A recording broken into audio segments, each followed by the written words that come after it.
ஓம் வாராகி தாயே போற்றி. அனைவருக்கும் வணக்கம். நான் உங்கள் சாந்தி பேசுறேங்க. இன்றைய பதிவுல நாம என்ன பார்க்க போறோம் அப்படின்னு பார்த்தீங்கன்னா, திருவாதிரை விரதம் 2023 முன்னோர்கள் சொல்லி நாம கடைபிடிக்கக்கூடிய இந்த திருவாதிரை விரதம் எப்படி இருக்கணும், தாலிக்கயிறு மாற்றக்கூடிய சரியான நேரம் என்ன, விரத நாள் என்னைக்கு அப்படிங்கிறத பத்தி தெளிவாக இந்த பதிவுல நம்ம பார்க்க போறோம்.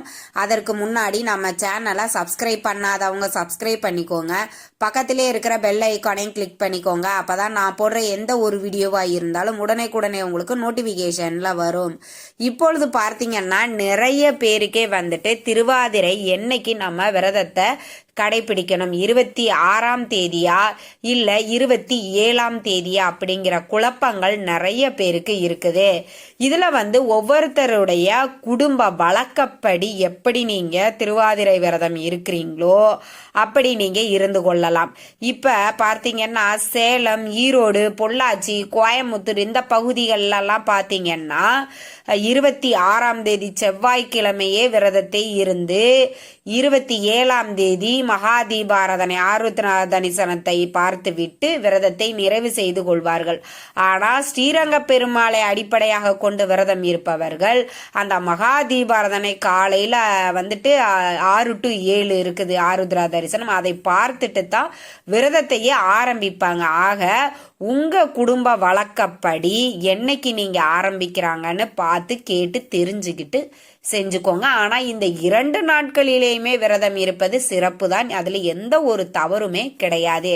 ஒவ்வொருத்தவர்களுடைய குடும்ப வழக்கம் என்னவோ அதன்படி நாம இருந்து கொள்ளலாம். இந்த திருவாதிரை விரதம் அப்படின்றது பார்த்தீங்கன்னா நம்முடைய முன்னோர்கள் வழிவழியாக இருந்திருப்பாங்க. அவங்க எந்த முறையில இருந்தாங்க அப்படிங்கிறத பார்த்து கேட்டு தெரிஞ்சுக்கிட்டு அதற்கப்புறம் முறைப்படி இந்த திருவாதிரை விரதத்தை இருங்க. சரிங்க, எங்க மாமியார் வீட்லயும் இது பழக்கம் இல்லை, எங்க அம்மா வீட்லயும் இந்த திருவாதிரை விரதம் இருந்தெல்லாம் பழக்கம் இல்லைங்க, நாங்க புதிதாக விரதம் இருக்கலாமா அப்படின்னு கேட்டீங்கன்னா தாராளமாக இருக்கலாம். திருவாதிரை விரதம் நாம இதுக்கு மாங்கல்ய நோம்புன்னு பேரு. இது அம்பிகைக்கு உகந்த நாள், சிவபெருமானுக்கு உகந்த நாள். நாம சிவபெருமானையும் அம்பாளையும் நினைத்து விரதம் இருந்து நாம வழிபாடு செய்யக்கூடிய ஒரு அற்புதமான நாள் அப்படிங்கிறதுனால இதை புதிதாக நீங்க திருவாதிரை விரதம் இருக்கிறீங்க அப்படின்னா கூட பரவாயில்லைங்க, நீங்க ஸ்டார்ட் பண்ணிக்கலாம். இப்ப பொதுவாக நாம சிதம்பரனார் பெருமாளை அடிப்படையாக கொண்டு விரதத்தை இருக்கக்கூடியவர்கள் பார்த்தீங்கன்னா காலையில 6 மணிக்கே தரிசனம் மகா தீபாராதனை வச்சிருக்காங்க. அப்ப நீங்க 6 மணிக்கே நீங்க காலையில சூரிய உதயத்திற்கு முன்பாகவே எந்திரிச்சு உங்க வீட்டுல நடராஜரனுடைய விக்கிரகம் இருந்தால் கண்டிப்பாக அபிஷேகம் பண்ணலாம். இல்லை லிங்கம் மட்டும் வச்சிருக்கிறோம் நாங்கள் அபிஷேகம் பண்ணலாமா, தாராளமாக பண்ணலாம். இல்லை நாங்கள் படம் மட்டும்தாங்க வச்சிருக்கோம்னா முழுசா சுத்தம் பண்ணி மஞ்சள் குங்குமம் பொட்டு வச்சு பூவால நல்லா அலங்காரம் பண்ணிட்டு தீப தூப ஆராதனை எல்லாம் காட்டிட்டு தாலி சரடு மாற்றுறவங்களுக்கு நான் தனியாக ஒரு நேரம் கொடுக்குறேன், அந்த நேரத்தில் நீங்கள் மாற்றிக்கோங்க. இப்போ நம்முடைய வீடுகளில் இருக்கக்கூடிய பெரியவர்கள் காலிலும் கணவர்மார்களின் காலிலையும் விழுந்து ஆசீர்வாதம் வாங்கிட்டு இந்த விரதத்தை நீங்க ஆரம்பிக்கணும். அன்றைய நாள் முழுவதுமே உபவாசமாக இருக்கணும். இருக்க முடியாதவங்க நாங்கள் ட்ரீட்மெண்ட் எடுக்கிறோம், மாத்திரை எடுத்துக்கிறோம், எங்களால் சாப்பிடாம இருக்க முடியாது அப்படிங்கிறவங்க மட்டும் எளிமையான உணவு பால், பழம், ஜூஸ் இது மாதிரி எடுத்துட்டு நீங்க உபவாசத்தை தொடங்கிக்கலாம். மாலை 6 மணிக்கு மேலதான் நம்ம இந்த விரதத்தை நிறைவு செய்யணும். சரிங்க, இப்ப தாலி கயிறு மாற்றக்கூடிய நேரம் என்ன அப்படின்னு பார்த்தீங்கன்னா அதற்குரிய நேரம் 27ஆம் தேதி காலையில 6:30 இருந்து 7:20 வரைக்கும் இருக்கக்கூடிய இந்த நேரங்களில் நீங்க மாற்றிக்கொள்ளலாம். எங்களால் அவ்வளவு நேரமாக செய்ய முடியாதுங்க, கொஞ்சம் டைம் ஆகும், வீட்டில் வேலையெல்லாம் இருக்குதுங்கிறவங்க இன்னொரு டைமும் கொடுக்குறேன். காலை 9:30 மணியிலிருந்து 10:30 மணிக்குள்ளாக இந்த தாலிச்சரடு அப்படிங்கிறது நம்ம மாற்றிக்கலாம். இந்த தாலிச்சரடு முழுதாகவே நான் மாற்றிக்கிறேன் அப்படிங்கிறவங்க இந்த நேரத்தை பயன்படுத்திக்கோங்க.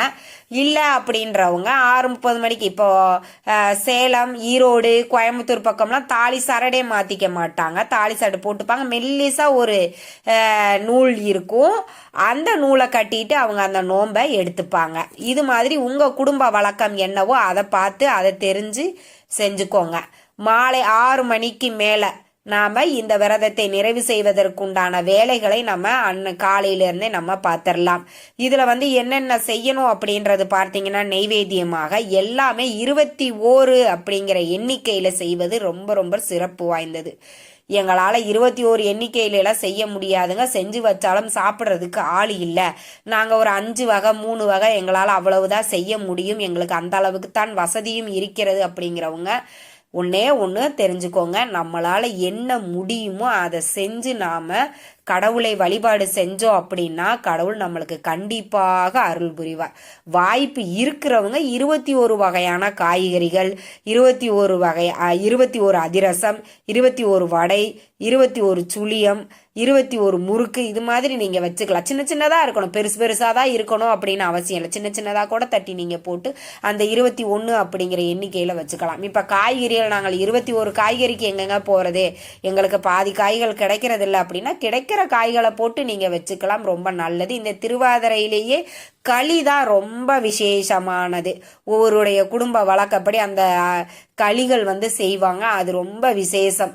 திருவாதிரை அன்றைக்கு ஒரு வாய் களி ஏனும் சாப்பிடணும் அப்படின்றதே ஐதீகம். அதனால் அந்த களியும் செய்து நீங்கள் வைத்து முழுவதும் உபவாசமாக இருந்திருக்கீங்க இல்லைங்களா, மாலை 6 மணிக்கு பிறகு சந்திரன் வந்ததுக்கு அப்புறமா தான் நாம் இந்த வழிபாட்டையே செய்யணும். அப்படி நீங்கள் இந்த 21 வகையான நெய்வேத்தியங்களை எல்லாம் ஒரு தலவாழை இலை போட்டு அதற்கு மேலே வச்சுட்டு, உங்களுக்கு அன்னைக்கு சிவபுராணம் தெரிஞ்சதுன்னா சிவபுராணம் பாராயணம் பண்ணுங்க, அபிராமி அந்தாதி பாராயணம் பண்ணுங்க.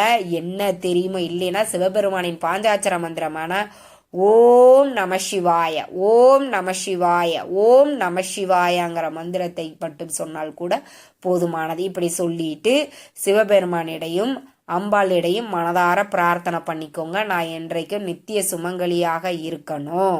அதே மாதிரி பார்த்தீங்கன்னா எங்கள் வீடுகளில் என்றென்றைக்கும் மகிழ்ச்சியும் சந்தோஷமும் நிறைந்து இருக்கணும்னு மனதார சிவபெருமானையும் அம்பாளையும் பிரார்த்தனை பண்ணிட்டு தீபதூப ஆராதனையெல்லாம் காட்டி உங்களுடைய பூஜையை நிறைவு செய்து கொள்ளுங்கள். இப்படிதான் வழியாக நம்முடைய முன்னோர்கள் திருவாதிரை விரதம் அப்படிங்கிறது இருந்தாங்க. நீங்க இதே முறையில் 26ஆம் தேதியும் இருந்து கொள்ளலாம், 27ஆம் தேதியும் இருந்து கொள்ளலாம். 2 நாட்களில் இருந்தாலும் ஒரே பலன்தான் கிடைக்கும். நம்மளுக்கு நம்ம குடும்ப வழக்கம், நம்மளுடைய முன்னோர்கள் மாமியார் அவங்களுடைய அம்மா இவங்கெல்லாம் வழியாக இருந்திருப்பாங்க இந்த திருவாதிரை விரதம். அவங்க கிட்ட கேட்டுக்கோங்க, நம்ம குடும்ப வழக்கப்படி 26ஆம் தேதி இருக்கணுமா, 27ஆம் தேதி இருக்கணுமா அப்படின்னு. இல்லைங்க எங்களுக்கு அதெல்லாம் வழக்கம் இல்லை, நாங்கள் புதிதாக இருக்கிறோம் அப்படின்னா நீங்கள் 27ஆம் தேதி ஸ்ரீரங்க பெருமாளினுடைய அந்த தீபாராதனையை வச்சே நாம் அந்த முறைப்படி விரதம் இருந்துக்கோங்க. ஒன்றும் தப்பு இல்லை. 27ஆம் தேதி இந்த விரதத்தையும் இருந்து கொள்ளலாம். ரொம்ப ரொம்ப ரொம்ப சிறப்பு வாய்ந்த இந்த திருவாதிரை விரதம் இருந்து நம்மளுடைய மாங்கல்ய பலத்தை பெருக்கி கொள்ளுங்கள். அதே மாதிரி சிவபெருமானையும் அம்பாளையும் நினைத்து மனதார பிரார்த்தனை பண்ணிட்டு அவர்களுடைய பரிபூரண அருளை பெறுங்கள். இந்த தகவல் உங்களுக்கு ரொம்பவுமே பயனுள்ளதாக இருந்திருக்கும்னு நினைக்கிறேங்க. இந்த வீடியோ பிடிச்சிருந்தா லைக் பண்ணுங்க, ஷேர் பண்ணுங்க, கமெண்ட் பண்ணுங்க. இந்த பதிவை உங்களுடைய உற்றார் உறவினர்கள் நண்பர்களுக்கும் ஷேர் பண்ணுங்க. அவங்களும் பார்த்து பயன்பெறட்டும். நன்றி, வணக்கம்.